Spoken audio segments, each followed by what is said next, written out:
Gyaru0.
Hi there! Today I want to discuss another J-drama with you guys. It's a host J-drama this time. And I would like to thank MG Otaku for suggesting this J-drama, as otherwise I would never have found out about this. The J-drama is called Gyaru0, and it's actually pretty old, 2006. Which even means, I'm not quite sure about this, but I think it even predates the host J-drama Gira. So let's delve a little bit into the story of Gyaru0. In Gyaru0 you follow a host called Ryosuke, and he is employed in the #1 host club of Kabukicho. Now, he is the type of host that, always says, hosts are the type of people who heal women's hearts, who, make them fill with happiness and soothe their pain. A little bit cliche, but, I noticed that in pretty much every J-drama or J-drama including host or hostess, they have that premise of, letting other people feel happy, sacrificing yourself to make other people feel happy. That's a thing that will probably never change in most J-dramas. So, you just have to accept the fact that the main character usually is this kind of guy or girl. But of course, he screws up sometimes, because other people don't understand what he's trying to do. He's trying to help his customers. He's trying to, get in their private lives if they have like a debt, or if they, have the fear of being fired, getting set out of the house. And he's trying to help them. And not everybody accepts that, so he gets into a lot of trouble for him and for the club. And that is why he made a deal with everyone that he would rank the #1 host in his club within 3 months, or else he will leave the club. Now, the 3 months is not a coincidence, because another person who plays a big role in this is a designer named Reimi, and she's a very rich woman. And she and Ryosuke have a very mentor and student-like relationship. She was already very rich when she met the poor Ryosuke, and she was the one who learned him that, a host is all about healing women's hearts and make them forget the pain of their daily lives. But it is found out, and it's not a spoiler because it's already mentioned in the first episode, that she has cancer. And she has about 3 months. So the reason why those 3 months are the limit is so that she can hopefully see him grow into the #1 host, which she always wanted to witness. Pretty much then the whole race against the clock begins, and in different episodes he gets into different situations, which actually are, in the beginning, like the first few episodes, very cliche. You can say that a lot of J-drama are pretty cliche about what's happening, but this time, and it's also because I already watched a few hosts and hostesses J-drama, that you have exactly the same kind of situations that you have, for example, in Gira or in Jote. I'll give one example. For example, a woman pours her drink on the ground, and she throws a pile of money also on the ground, and she says, lick it off, because you hosts, you do everything for money, right? And the exact same situation was also in the J-drama Gira and Jote, where a customer poured a drink on the ground and offered money so that the host or hostess would lick it up, just to humiliate the host or hostess. And they have a few other situations which, are the exact same thing as in the other J-dramas. But like I said, this J-drama is actually pretty old, so it could even be that this one was first. It's just unlucky that I watched so many J-dramas before I started with this one. Like I said, there are a lot of cliche things, so it's difficult to really search for new things. But I like how they had a friendship bond in this J-drama. Now usually it is one main character, and you have the funny side characters. And you can say that is here the case as well. But the thing is, Ryosuke lives with 3 other guys in the same house. They have like a guest house together. And they always go to the restaurant of a friend, which is like their local place to eat, and they're the local customers. And the way they treated that whole friendship aspect was actually really fun. I can see that some people may be a little bit iffy even, because they even take baths together. But I liked how they stick to it, together like a team, which, usually hosts are, pretty much on their own, and I like how they supported each other and always were a man of 4. Another cool thing is the actor who plays the owner. I always find it important who plays the owner, actually. This began with Jdrama, where the owner was a real cool guy.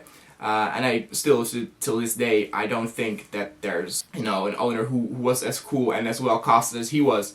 But this one actually also does a very good job of, they chose a guy who was a little bit older. Joe always chose men who were a little bit young, but this one is quite old, quite the same age as that designer Reimi. They even have some sort of relationship, as he was the host that that designer Reimi-san designated when she was younger. And he's just a real nice guy. He keeps cool under quite a lot of pressure, and he doesn't favor Ryosuke too much. Like sometimes it's not really logical as what an owner grants the main character and doesn't grant other characters. He grants him a lot of freedom, which in reality would get him fired. Like Ryosuke runs out of the club to follow a customer who gets angry. The owner actually scolds him for that. And in other J-dramas, I saw that the owner just let them go without any consequences.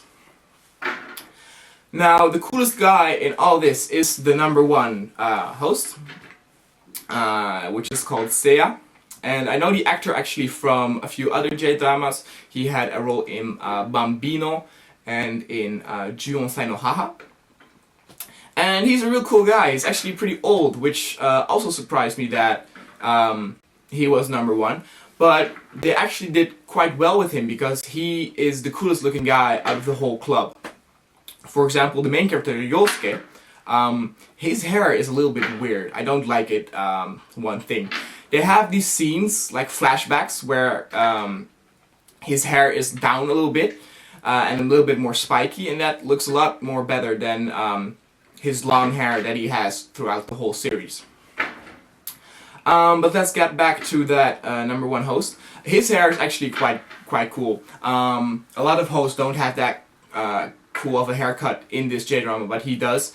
And I just like how he keeps cool under all the pressure. And you know this from a lot of J-drama that he can be so powerful by just lifting a finger, or just clapping his hands, or do a certain look, and a whole army of girls or an army of hosts will sacrifice themselves for him, and it's fun to see how he acts with that power. There's actually a very, very, very cool scene somewhere in the middle of the Jdrama with a rival club where Said does something very cool, which he uses his power to do something pretty cool, and that made me smile quite a lot. So I was pretty impressed with that. Like I said, another big thing that I don't like that much is the haircut. So the hosts don't really look that much like hosts, but the whole luxurious thing of the champagne towers, expensive booze, expensive accessories, and furniture. That's all done very well. The club that they have is actually very nice, very bright, and not very dark with loud music and stuff like that, which a lot of host clubs actually are. Another fun aspect, which is really unrealistic, but in some of the episodes they talk about the rules going on in the streets of Kabukicho, and they even have like an order of 4 of the most powerful hosts, and they sit in these old wooden chairs in a red room, and it feels really like the mafia, like the Godfather style of arranging things, and that actually had a nice twist to it. I didn't see that in other J-dramas about hosts or hostess before, that they had like an organized set of rules, which if you broke them, you would get into a fight with all of the hosts in Kabukicho. Also, the last episode's also pretty fun, because, like I said, in the first few episodes it is very cliche. Even at some points a little bit tedious, because you can already see how the episode will unfold from the beginning you're watching it.